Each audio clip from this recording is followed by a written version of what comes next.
1890లో బాలగంగాధర్ తిలక్ తీసుకొచ్చినటువంటి నవరాత్రులు ఏదైతే జాతీయ స్ఫూర్తి ఐక్యత కోసం. ఇప్పుడు ఆ కాన్సెప్ట్‌లోనే ఉత్సవాలు జరుగుతున్నాయా? సో, ముందుగా అందరికీ వినాయక చవితి శుభాకాంక్షలు వంశీ గారు హ్మ్. మీకు కూడా. అయితే మీరు అడిగిన ప్రశ్న చాలా మంచిది. అసలు ఆ కాన్సెప్ట్‌లోనే జరుగుతున్నాయంటే మనము అంటే నిజంగా మాట్లాడుకుంటే లేదనే చెప్పాల్సొస్తది. ఎందుకంటే ఇప్పుడు ఆల్మోస్ట్ సుమారుగా కొన్ని లక్షల, కొన్ని లక్షలే వేలు కూడా కాదు. ఈ దేశవ్యాప్తంగా కొన్ని ఓకే. లక్షల వినాయక మండపాలు ఆర్గనైజ్ చేస్తున్నాము. కానీ వీటిలో భక్తి ఎంత ఉంది అనేది ప్రశ్నార్థకమే.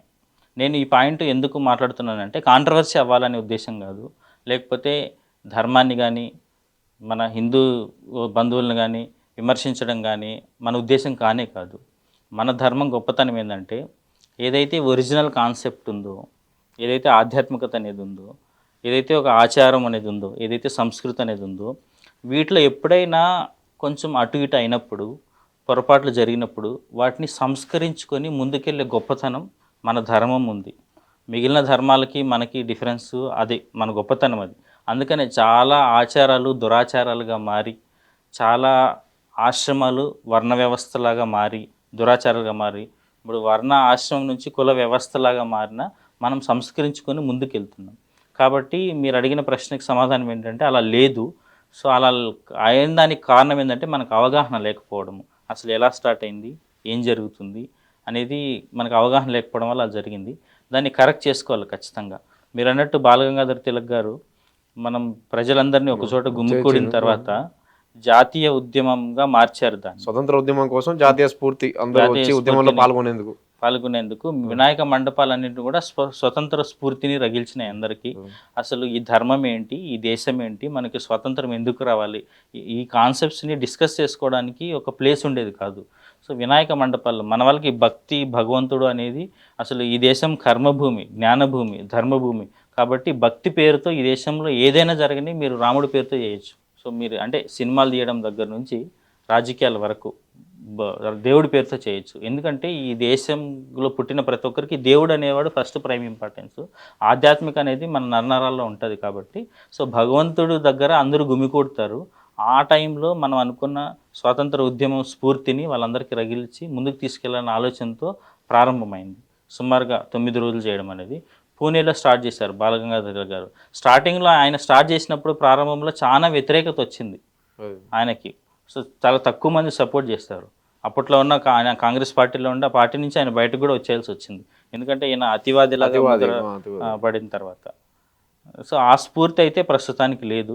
కానీ అది దురదృష్టం. మనం ఆ స్ఫూర్తిని ఖచ్చితంగా కొనసాగించాల్సిన అవసరం ఉంది. ఆ రోజు స్వాతంత్రం మనకి రాజకీయంగా లేదు. ఈరోజు స్వాతంత్రం మానసికంగా లేదు. ఆ విషయం మీరు ఎవరిని అడిగినా కొంత అవును. జాతీయవాద భావాలున్న ఏ వ్యక్తిని అడిగినా చెప్తారు. మనము చూడ్డానికి భారతీయులము. ఆలోచన, వ్యవహారము, మన జీవనశైలి అవన్నీ గూడా విదేశీనే ఉన్నాయి. స్వదేశీ ఏవీ లేవు.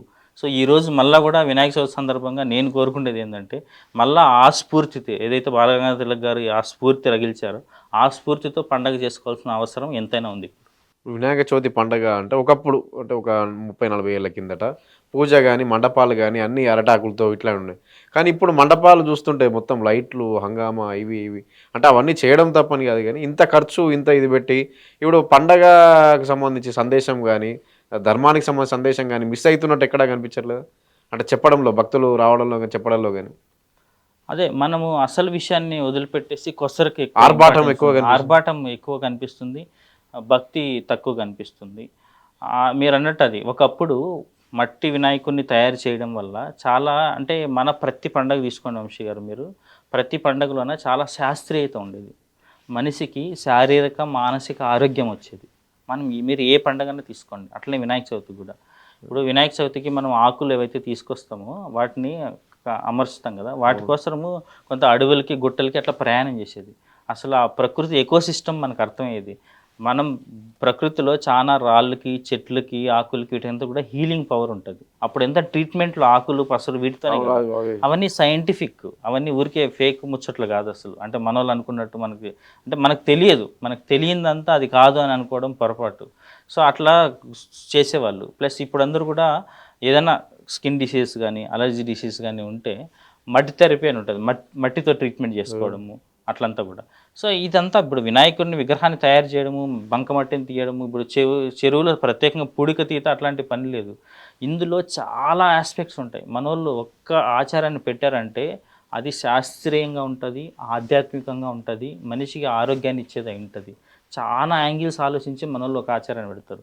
మనం ఇవన్నిటిని వదిలేసి ఓన్లీ ఆకారం కోసము ప్లాస్టర్ ఆఫ్ ప్యారిస్ లాంటివి తెచ్చుకొని పెద్ద పెద్ద సైజులు పెట్టి మీరన్నట్టు అరిటాకులు లేవు, మామిడాకులు లేవు, అంటే ఏం ఆకులు లేకుండా ఓన్లీ అన్ని ప్లాస్టిక్ ఇవన్నీ వాడడం వల్ల అన్ని చోట్ల కొన్ని చోట్ల ఎక్కువ ఫ్రెండ్లీ గణేష్ పెడతాం కానీ పూర్తి స్థాయిలో లేదు కదా. ప్లాస్టర్ ఆఫ్ ప్యారిస్ భారీ విగ్రహాలు ఏవైతే ఉంటాయో అవి ఖచ్చితంగా ప్లాస్టర్ ఆఫ్ ప్యారిస్ ఉంటున్నాయి. ఎందుకంటే మనం మట్టితో మాత్రమే చేస్తే అంత పెద్ద సైజు నిలబెట్టలేం, అంత సులభం కాదు. అసలు మన ఉద్దేశం వినాయకుడిని భారీ ఎత్తులో తయారు చేయడం మన కాన్సెప్ట్. అంతంత పెద్ద వినాయకుడిని చేయడం వల్ల అంటే పూజ ఏదైనా ఒకటే కదా. ఇప్పుడు అంత విగ్రహం పెట్టి పూజ అనేది ఎందుకు? ఇప్పుడు మన దేశంలో భక్తి మన మార్గం ఏంటంటే లోపలికి ప్రయాణం చేయడం, అంటే ఆధ్యాత్మికత అనేది మన లోపలికి మనం ప్రయాణం చేయడం, కానీ బయట షో ఆఫ్ చేసేది కాదు. పెద్ద పెద్ద విగ్రహాలు పెట్టిన వాళ్ళు తప్పని చెప్తలేము, కానీ కనీసం వాటికి తగిన జాగ్రత్తలు కూడా తీసుకోవడం తెలుస్తలేదు. ఫస్ట్ ఆఫ్ ఆల్ ఏంటంటే ఆ ట్రాన్స్పోర్టేషను జాగ్రత్తగా చేసుకోగలుగుతున్నామా లేదా. ఇప్పుడు ఇందాక మీరే చెప్తున్నారు, విగ్రహం ఫ్లైఓవర్ కింద ఇరుక్కుపోయింది, హిమాయత్ నగర్లో ఇవాళ ఒక విగ్రహం పడిపోయింది. సో ఇప్పుడు భగవంతునికి అవమానం జరిగినట్టు మనం బాధపడతాం. విగ్రహం అలా జరిగింది అంటే అపశకునం అని ఫీల్ అవుతాము, జీవితాంతం అదొక వెంటాడుతుంటుంది మనకి. ప్లస్ ప్రయాణికులకు కన్నా ఎంత ఇబ్బంది ఉంటుంది, వచ్చిపోయే వాళ్ళందరూ కూడా తిట్టుకుంటూ అంటారు. ఎవరిని తిట్టుకుంటూ అంటారు? నిర్వాహకులు తిట్టుకుంటారు. కొన్నిసార్లు వాళ్ళకి బాగా విసుగొచ్చినప్పుడు మెడికల్ ఎమర్జెన్సీ ఉండొచ్చు, దేవుని కూడా తిట్టుకుంటారు. మనం దేవుడిని తిట్టిపించినట్టు అవుతుంది మనం ఉత్సవం చేయకుండా అసలు. ప్లస్ ఎలక్ట్రిసిటీ విషయంలో ఈ విషయం నేను చెప్పదలుచుకున్నా, కొంత అవేర్నెస్ తీసుకోండి. మీకు అవేర్నెస్ లేకపోతే పవర్ గురించి కానీ కరెంటు వ్యవస్థ ఎట్లా పనిచేస్తుంది ఏంటి అనేది, దయచేసి ఒక ప్రొఫెషనల్ ఎలక్ట్రీషియన్ని మీరు రిక్రూట్ చేసుకోండి. ఉత్సవాలు పోలీసులు కూడా సూచనలు చేశారు, సొంతంగా ఎలక్ట్రిక్ పనులు చేయకండి అని అసలు చేయకూడదు. వర్కర్ని ఎవరైనా పెట్టండి మండపాలు. ప్రొఫెషనల్ ఎవరైనా రిక్రూట్ చేసుకోవడం మంచిది. చాలా డేంజరస్, ప్రాణాపాయ పరిస్థితులు తెచ్చుకుంటున్నారు, చాలామంది చనిపోతున్నారు కూడా.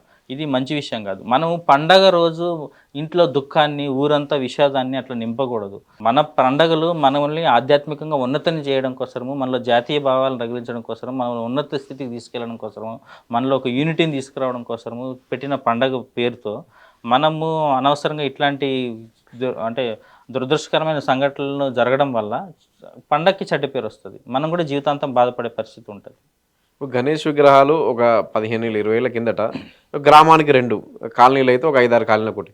ఇప్పుడు ప్రతి గల్లీకి గణేష్, గణేష్ ప్రతి గల్లీకి. మళ్ళీ ఎవరి మూత వాళ్ళది, ఎవరి హంగామా వాళ్ళది. అది ఈ గల్లీ నుంచి చూసి ఆ పక్కడికి వెళ్ళేసరికి 10 మీటర్ల దూరంలో ఇంకో గణేష్. అంటే వీటి వల్ల ఏంటి అంటే ఇప్పుడు ఇది ఇబ్బంది కదా ప్రజలకు. మీరు అన్నట్టు ఖచ్చితంగా ప్రజలకు ఇబ్బందే.